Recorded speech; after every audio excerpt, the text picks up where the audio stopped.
Welcome to the Living Artist Podcast. I'm your host, Preston M. Smith.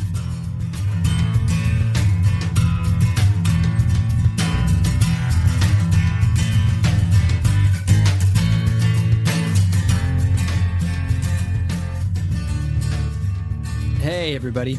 Welcome to the Living Artist Podcast. I'm Preston M. Smith, at PMS Artwork everywhere on internet land and socials. I want to thank you for landing on this podcast. Whether you're a professional artist, just getting started in the art world, a collector of art, or just consider yourself a creative person, this podcast has something for you. I like to think of it as a fun way to rant and talk to other creative people about living the life of an artist, surviving and getting ahead in the art world, and enjoying your life. But most importantly, not waiting until you're dead to make it happen. All right, let's get started.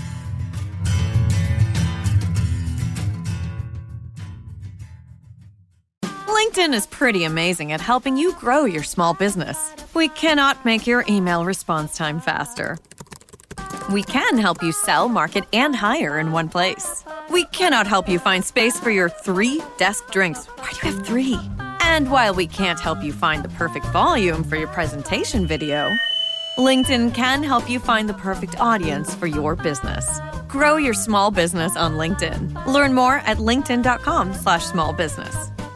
Study and play come together on a Windows 11 PC. And for a limited time, college students get the best of both worlds. Get the Unreal College Deal. Everything you need to study and play with select Windows 11 PCs. Eligible students get a year of Microsoft 365 Premium and a year of Xbox Game Pass Ultimate with a custom color Xbox wireless controller. Learn more at windows.com/student offer. While supplies last. Ends June 30th. Terms at aka.ms/collegepc. Surrender, surrender. Creepy. Ouch. What are you poking me for? All right, I'll read it. Jesus. Please enjoy this special episode about 3 different types of surrender. These segments are pulled from 3 different episodes, one from Season 2, another from Season 4, and a final segment from Season 6. These segments delve into 3 unique variations of surrender. Surrendering to flow in the present moment, then surrendering preconceived or wanted outcomes and focusing on the process, and finally, the purest form of complete surrender, and turning it into a tool that we can use to grow and adapt. All right, happy now? I have to surrender to the fact that I need a nap. Catch you on the flip-flop. Oh yeah, enjoy. Surrender, surrender. You can, go through your day and you can hammer out a bunch of stuff and you can tick all these boxes and do your social media posting and do your uploading and do your reaching out to collectors and do your newsletter and do all this stuff and just go bam, bam, bam, bam, bam, do some marketing, whatever it is you're doing in your day, and get in the studio and hammer out a painting or get in the studio and sculpt or whatever it is you do. But if you're not really taking the time to focus in on the process and really sink into what you're doing, that becomes a little bit tangible in your work. I really believe that. I think it's not just about ticking the boxes. I think people can recognize when you've put a lot of effort and a lot of presence and peace of mind into what you're doing. When you really sink into that and get into that flow state, it becomes infused in what you're doing. I really believe that, and I've seen it in my work, and I've seen it even in my sales.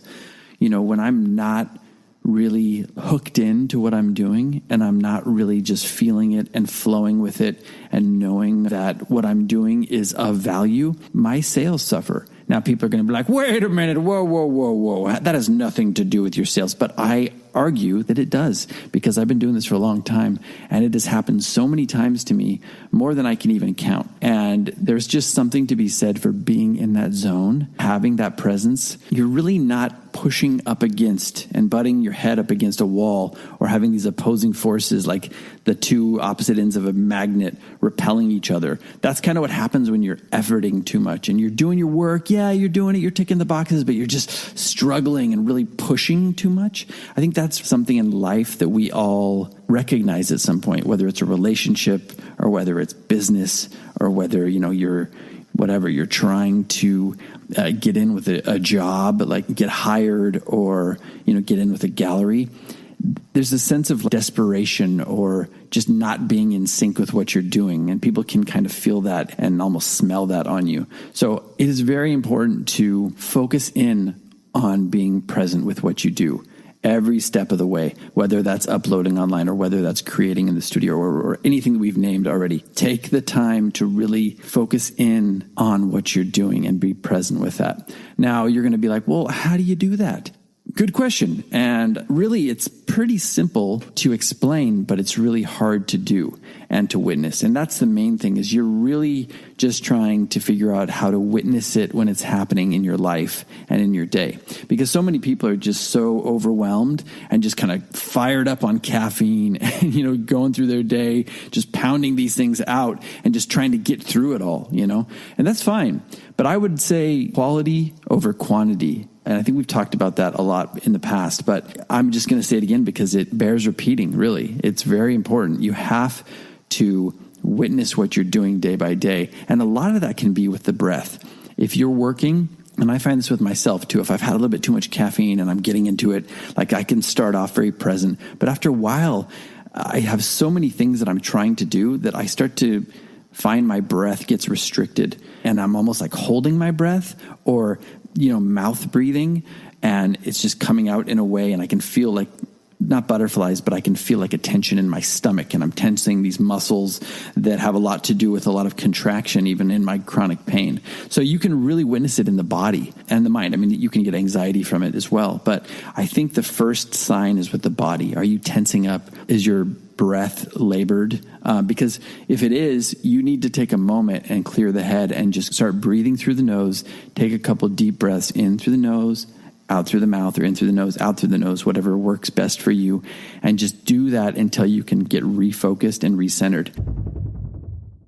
It got me thinking about the process and how more than anything, it's about what you do in the studio. Not specifically the studio. Now, the studio is great because it gives you the space, and if it has a certain ambiance, it can lend itself to some creativity. But it's also just about you falling in love with the process. And it's also one of those things where, we're all shooting for things in our careers. We're all shooting to be whatever. I'm sure some of you are shooting to be a famous artist, or some of you are shooting to be a professor at a respected university in an MFA program teaching art. I'm sure for some of you, it is just making a living off of your art. Some of you, it's probably getting certain equipment that you have or you've been waiting for a long time. And that's all great. All these goals are completely necessary and almost essential for our growth, because you have to be shooting for things. You have to be striving to accomplish stuff and, setting, like they say in Kicking and Screaming, you shoot for the stars and you hit the roof. But you want to be shooting for the stars and doing these things because it gives you a reason to get out of bed and keep creating in the morning, and an end goal that you're looking for. Now, what happens when you reach that goal, though? What happens when you reach that end goal or a major goal that you have? That is a tough question, because it's almost like the dog chasing the tail, right? You chasing your tail frantically, or the dog chasing the car. We're going to stay with the dog metaphor. If you're a dog chasing the car or you're a dog chasing your tail, what happens if you actually catch it? You don't know what to do with yourself. It's like, okay, so I got this thing. Let's take the fame example. You've been wanting to be a famous artist your whole life. You've been striving for that, and boom, you get it. You get the fame. You get in the blue chip galleries. You're all over the magazines. You're in amazing collectors' homes. You're living large and in charge. You're living the high life. And what do you do now? You always hear over and over again, it's lonely at the top, right? There's nowhere else to go from there. And I think a lot of people, that's where like the drinking and the drug abuse or, certain unsavory choices come into play, because you're like, wow, I was kind of expecting this to solve all my problems, and it hasn't. So that's what I mean by process in this context. Like, you have to be in love with the process of being an artist, the process of getting out of bed every morning to create, process of getting out of bed every morning to be a working artist and to enjoy what you do and developing ideas and getting inspired and executing those on a painting or in a photograph or with a sculpture or whatever you do, that's got to be the thing that you're in love with, because all those other things are just, they're goals. I mean, they're like something that you will put a pin in at some point in your career, and then you move on and you still got yourself to deal with. You still have your psyche to deal with. You still have your struggles to deal with. You still have whatever, anxieties if you have anxiety. You still have depression if you have depression. You still have this yearning to be seen and create. That doesn't go away. So one thing that you can really strive to cultivate is this love of the process and this love for doing what you do. And if you have that, then you have a career, because you can keep creating for the rest of your life, no matter what gets thrown at you. If your studio burns down, God forbid, if you get fame, if you get fortune, you strive and you achieve all that, and you're like, what now? Well, what now is I go back to the drawing board. I create. I get inspired. I put this out into the world and inspire other people. Maybe it's that you love what you do and you can then give back, and you can donate work or set up a charity or whatever it is you do. Do something that fulfills you. But the main thing is being in love with what you do. That's it. If you're doing it for all these other reasons, those things will disappoint you. And, you might be thinking, oh, he's just doing this because he got into a studio and now he's unhappy. As a matter of fact, it's the opposite of that. I was having this moment where I was sitting in the studio going, I'm so glad that I did this right. And I did this at my own pace. Like, this happened over time gradually, because had I gotten all this stuff early on, I wouldn't appreciate it. And I would have maybe been taken by, oh, okay, what's next? Oh, what's this next goalpost, that I can get to? What's this next marker that I can reach and achieve? And then it just kind of gets to a point where it's just empty at some point. I've actually been able to be lucky enough in my career to rediscover why I'm doing this multiple times and fall in love with what I do over and over and over again. So when I actually got into this new studio, I had a moment where I was reflecting after creating a couple pieces, and I was rolling around in my studio with all my space, loving it. And I was just thinking, man, I'm really happy that this happened the way that it did, because I can appreciate it. Why surrender? And yes, we've talked about surrender in some capacity in the past, but I feel like with everything that's going on in the world, with everything that's out of our control, with a lot of the fear that's going on, I know a lot of people are being affected by it. There's so much going on. I'm not going to go into everything. If you're a human being who's alive right now, you're definitely feeling the fear and the craziness that's happening out there. But to take that a step further, and for me personally, I know I've been going through a lot of horrible health struggles and debilitating, and even life-threatening struggles that have really impacted every aspect of my life, my career, my art, my friends, my family, my health, my relationships, my money. That's obviously an act of complete surrender from my standpoint. But for everybody else out there, and other people are battling some of these issues as well: sickness, illness, mental health issues, financial problems, and, just trying to also get ahead in the art world. And to throw another big old fat wrench in the works, well, we have a lot of stuff going on with, the art world. People, not buying as much work, art marketplaces and online art galleries changing up a lot of stuff. Some people going out of business, or I should say some platforms going out of business, some of them charging a very heavy fee or hefty fee that some artists can't afford.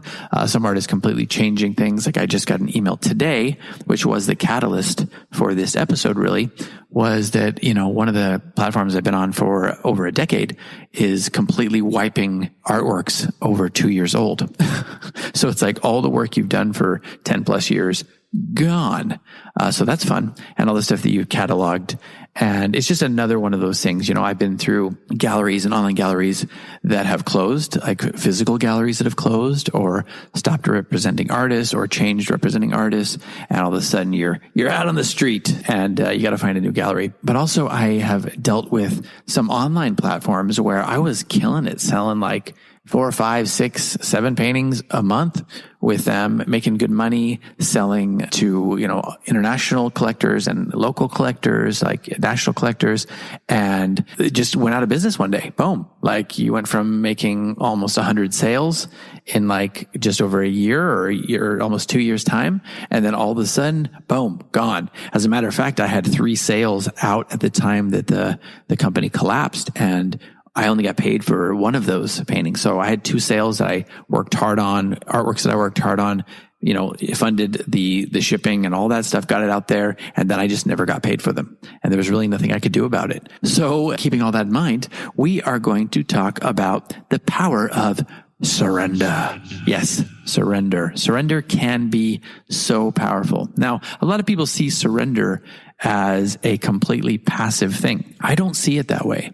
I see it as especially nowadays in a forever growing and even more fearful world, I find it to be essential. I find it to be a tool like anything else that we have in our toolbox. If you don't have the ability to surrender, then you are going to face some major obstacles and maybe even some mental illness, because a lot of these things weigh so heavily on you and on your mind. The uncertainty and the irrationality and the tragedy of it all, the unfairness of it all can weigh you down so much. And it almost can be like what trauma does to your body. It just builds up and makes you more and more angry and fearful. And sometimes it can shut you down, or it can cause kind of like almost like a schism in your brain, like a break where you just can't handle it anymore. So you deal with it in unhealthy ways, or depression or anxiety or other mental illness.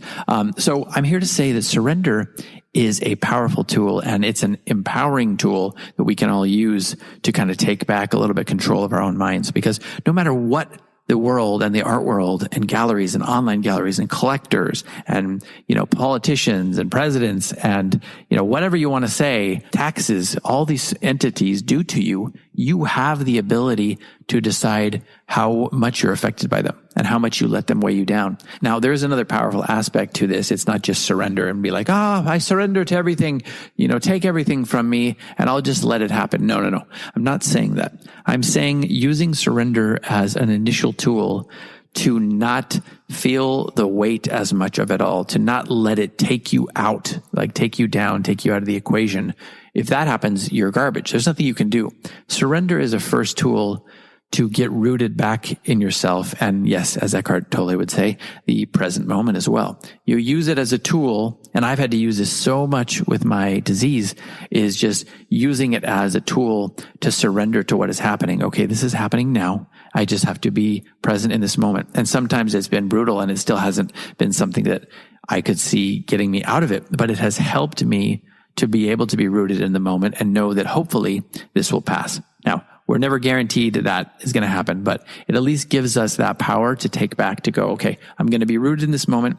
I am going to clear my mind. I'm going to clear any, karmic or real life trauma or, injury that's happening to me. I'm going to clear that from my body and from my consciousness. And I'm going to move on and then take some next steps. Because if you take steps to eradicate or to change or to shift or pivot or adapt and make decisions based on these things that have happened in the art world or in your life, if you take those and make those from a place of fear and anxiety and anger, you're going to make a bad decision. So this surrender allows you to kind of get rooted in the moment, clear all of the baggage and emotional and, mental cobwebs and weights that are weighing you down, and then come from a place of stillness and then make a good decision, whether to adapt, pivot, or, like the obstacle is a way, use that as the path forward. Maneras. What the hell? I have the record upside down. 1 second. Doesn't that sound like some old Latin church song? Powerful. And maybe poignant. Anyway, 1 second. Surrender. There we are. That's better. Anyway, catch all the flip-flops, sucker! This has been the Living Artist Podcast. Thank you so much for listening. I just want you to know that I appreciate you being here, and I'm grateful to be in your ears. Your art and creative life on this planet is meaningful, so thank you for sharing it with me. If you like this podcast, whatever platform you're listening to it on, please subscribe and share it with your friends. You can also leave me a positive review to show your support. This helps me to reach more people with the algorithmic magic and keep the show going strong. If you want to see more of what I do and check out the art that I create, you can visit my website at www.pmsartwork.com or follow me on social media everywhere at PMS Artwork. That's it for now. See you back here next time.